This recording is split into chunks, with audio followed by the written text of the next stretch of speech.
Assalamualaikum warahmatullahi wabarakatuh. Kembali lagi bersama saya Khairul Rijal di Bimbel Online Lulus ASN. Alhamdulillah hari ini kita bisa beraktivitas kembali untuk sama-sama berjuang untuk kita sebagai pejuang NIP. Insya Allah saya doakan mudah-mudahan teman-teman yang sudah menonton ini mudah-mudahan diberikan kemudahan oleh Allah untuk mengikuti seleksi CSN atau CPNS di tahun 2005 dan mudah-mudahan diberikan kemudahan untuk lulus. Amin ya rabbal alamin. Baiklah, langsung saja hari ini kita akan sharing-sharing tentang motivasi untuk menjadi seorang ASN. Ya, teman-teman sekalian, tentu kita ketahui bahwa ASN adalah sebuah impian. Ada beberapa orang ya, walaupun tidak semuanya. Yang pasti ada yang berminat ya untuk menjadi seorang ASN. Maka judul ataupun tema yang akan kita usung pada pagi hari ini atau hari ini adalah menjadi ASN yang menginspirasi, to be ASN inspiring and berdampak ya ataupun punya dampak positif ataupun bermanfaat. Baik, sebelumnya saya Khairul Rijal, Widya Iswara, Balai Diklat Keagamaan Palembang, Kementerian Agama. Langsung saja kepada materi kita hari ini. Ada sebuah tagline ataupun sebuah pernyataan, mengabdi dengan hati, melayani dengan integritas. Jadi nanti kita akan salah satunya adalah membahas tentang salah satu tagline yang sangat lazim di dunia ASN adalah berakhlak, berorientasi pelayanan akuntabel, kemudian kompeten, harmonis, loyal, adaptif, dan kolaboratif. Maka dari itu, mari kita mulai ya. Langsung saja sebagai pengantar, perlu diketahui bahwasanya ASN bukan sekedar profesi, tapi juga menjadi sebuah panggilan hati ya. Aparatur sipil negara adalah sebuah panggilan hati bagi setiap insan ataupun setiap individu yang ingin mengabdikan dirinya di suatu negeri. Adapun untuk kita ketahui bersama secara tugas ya, tugas dari ASN itu sendiri adalah melayani ya, melayani, menjadi seorang pelayan. Tapi eh, kita harus mengikuti standar operasional prosedur, harus mengikuti peraturan-peraturan yang berlaku, bukan untuk dilayani, tapi sebaliknya kita sebagai pelayan rakyat. Maka dari itu, kalau kita bisa simpulkan ASN merupakan wajah negara ya di mata rakyat. Jadi kalau ASN-nya baik, maka rakyat pun akan menilai bahwa negara ini juga baik. Maka menjadi tantangan besar untuk seorang ASN untuk menjadi sebagai pelayan rakyat ataupun melayani dengan sepenuh hati dan juga berdampak. Teman-teman sekalian, mengapa kita harus menjadi ASN ya? Walaupun memang banyak pekerjaan yang lain seperti menjadi seorang pengusaha, menjadi seorang karyawan, pegawai ya, baik itu negeri ataupun swasta, BUMN, BUMD dan yang lain-lainnya ya. Dan mengapa kita menjadi ASN, aparatur sipil negara? Yang pertama adalah kita mengabdi kepada bangsa dan negara karena kita di bawah aturan pemerintah. Kemudian dampak, ya, kita memiliki dampak yang langsung kepada masyarakat. Yang ketiga adalah stabilitas karir dan kesejahteraan. Tentu ini salah satu menjadi poin utama seorang ASN yang ingin mengabdi ini adalah dia mendapatkan stabilitas karir. Artinya karirnya berjenjang. Kemudian secara kesejahteraan minimal ya dia telah mencukupi kebutuhannya. Nah, mudah-mudahan dengan berkarir di ASN tidak hanya kesejahteraan tapi dampak positif kepada masyarakat luas yang jauh lebih diinginkan oleh masyarakat itu. Kemudian peluang pengembangan diri tentu setiap tahun ataupun setiap periode akan ada namanya upgrading ilmu, knowledge ya, pengembangan diri, self development ya. Maka ini menjadi sebuah keunggulan bagi seorang ASN yang ingin menjadi ASN, dia bisa menjadi ASN yang memiliki karir ataupun pengembangan diri yang baik.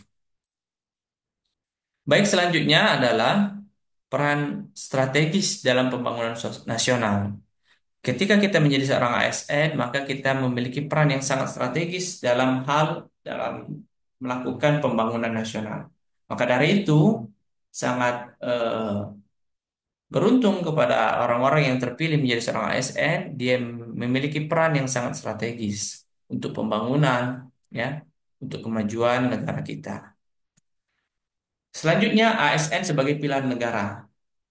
Karena kenapa? Karena ASN terdapat di seluruh lini pelayanan publik, mau dia dalam kesehatan, konteks sosial, keagamaan, ya, seperti saya di Kementerian Agama, maka semua ASN itu bisa tersebar luas di seluruh lini layanan publik, ya, atau menjadi seorang guru, pendidik, ya, atau seorang dosen. Kemudian tenaga medis di kesehatan, mungkin di puskesmas, rumah sakit, ya, atau di tatanan kota dan kabupaten dan sebagainya. Kemudian ASN sebagai representasi kehadiran negara. Negara hadir karena ada orang-orang yang berjuang untuk sebagai representatif dari negara itu sendiri, yakni ASN. Kemudian ASN sebagai penggerak sistem pemerintahan, maka tentu yang diharapkan adalah ASN yang baik, ya, yang eh, berakhlak, sebagaimana judul yang kita sampaikan di awal. Dia memiliki kemampuan yang baik untuk menggerakkan sistem pemerintahan. Nah, ini sudah saya pernah bahas di video-video sebelumnya. Ini saya cantumkan linknya, silakan untuk dilihat bahwa nilai-nilai ASN berakhlak, berorientasi pada pelayanan, kemudian akuntabel, kemudian kompeten, harmonis, loyal, adaptif, dan juga kolaboratif. Ini sudah saya bahas secara detail di video yang saya eh, unggah sebelumnya.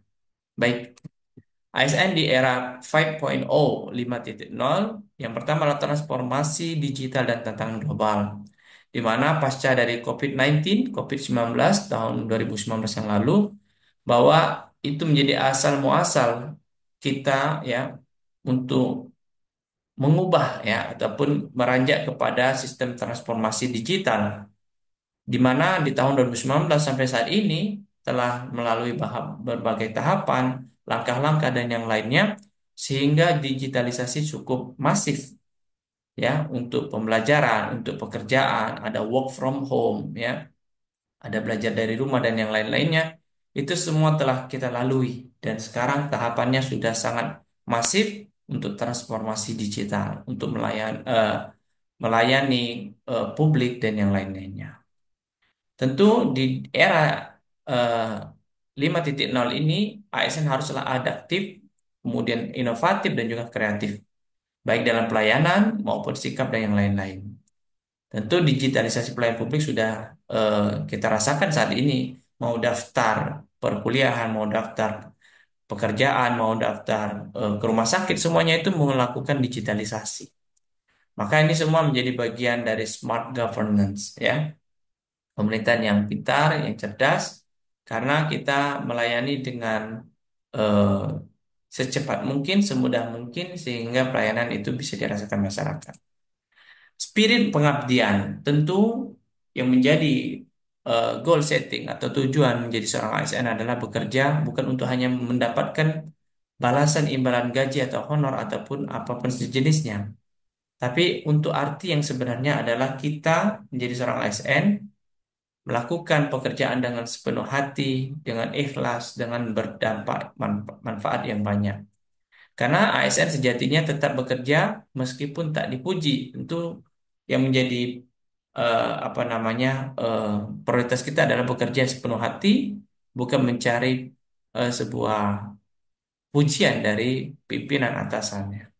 Kemudian ASN adalah pejuang di balik layar. Kita bekerja di belakang layar, sedangkan para pejabat publik dan yang lainnya itu memang mereka menjadi seorang eh, yang berada di depan layar. Sedangkan kita sebagai ASN bekerja di belakang layar, artinya kita bekerja tanpa ada yang melihat. Kita bekerja setulus hati, sehingga kita bekerja memang karena Allah Subhanahu wa taala. Tips memelihara semangat ASN, teman-teman sekalian. Kalau teman-teman ingin menjadi seorang ASN, mari kita luruskan niat kita, bulatkan tekad kita dari awal menjadi seorang ASN, kemudian terus belajar, terus berkembang untuk mengembangkan diri kita, kemudian membangun lingkungan kerja yang positif, dan juga jaga integritas dan semangat dalam melayani masyarakat dengan setulus hati. Tentu memang ada setiap perusahaan, setiap instansi ataupun apapun pekerjaannya memiliki tantangan masing-masing. Tantangannya adalah tentu kita ketahui bahwa birokrasi yang dinamis akan ada perubahan-perubahan baik itu peraturan, regulasi dan yang lain-lainnya. Tuntunan masyarakat yang saat ini yang cukup tinggi dengan banyak sekali problem-problem kita hadapi. Tentu harapannya adalah ASN harus terus relevan, terus kompeten, ya, menyesuaikan dengan zaman, dengan kondisi situasi, dan menjadi ASN yang dirindukan oleh masyarakat atau rakyat. Teman-teman sekalian, peran inovasi, ya, yang dilakukan oleh ASN dalam pelayanan publik menjadi sebuah tuntunan, tuntunan untuk bersama, bahwasanya yang pertama adalah menjadi agen perubahan, agent of change. Jadi seorang ASN itu menjadi agen perubahan baik dari tradisional menuju ke transformasi digital ini, mengembangkan ide-ide pelayanan yang baik, ya, kemudian mengikuti kompetisi inovasi ASN. Tentu setiap ada instansi yang memiliki kegiatan kompetisi, ya, sehingga bisa dilombakan, kompetisikan, sehingga ASN bisa memiliki peran, ya, dalam inovasi pelayanan publik. Yang pasti adalah karena terlibat, ya, dalam beberapa lintas institusi atau instansi, maka kolaborasi yang perlu diterapkan, ya. Refleksi diri seorang ASN, tentu kita eh, bertanya untuk siapa kita bekerja, ya. Apakah untuk sendiri, untuk golongan, atau bahkan untuk yang lebih luas lagi, yakni untuk masyarakat banyak. Apa warisan yang ingin saya tinggalkan? Apa legacy yang harus kita tinggalkan pasca dari kita paripurna dari ASN itu? Maka kita sendiri yang meng-create atau yang membuatnya, apakah kita mau meninggalkan legacy ataupun warisan yang baik atau sebaliknya? Apa yang sudah kita berikan kepada masyarakat manfaatnya? Ya, apakah sudah banyak ataukah masih sedikit?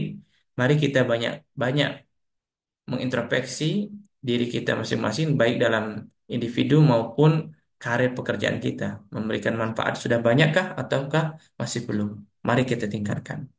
Penutup, teman-teman sekalian, jadilah ASN yang bekerja dengan hati yang tulus, ikhlas, ya, bekerja ikhlas, bekerja cerdas, dan bekerja cerdas. ASN hebat, Indonesia kuat. Maka tagline ini sangat baik untuk kita pedomani bahwa ketika ASN sudah menjadi hebat, maka Indonesia pun menjadi kuat. Menjadi ASN adalah takdir, menjadi ASN yang bermanfaat adalah pilihan. Maka kita gabungkan takdir dan pilihan ini menjadi seorang ASN yang bermanfaat. Terima kasih. Sebagai quotes terakhir, bukan seberapa besar jabatanmu, tapi seberapa besar dampakmu. Sebagaimana Rasulullah SAW bersabda, khairun nas anfa'um linnas, sebaik-baik kalian adalah yang bermanfaat bagi orang banyak. Mungkin itu saja yang dapat saya sampaikan. Terima kasih. Jangan lupa teman-teman follow akun media sosial kami, IG dan TikTok serta YouTube channel kami. Terima kasih. Kami akhiri. Wassalamualaikum warahmatullahi wabarakatuh.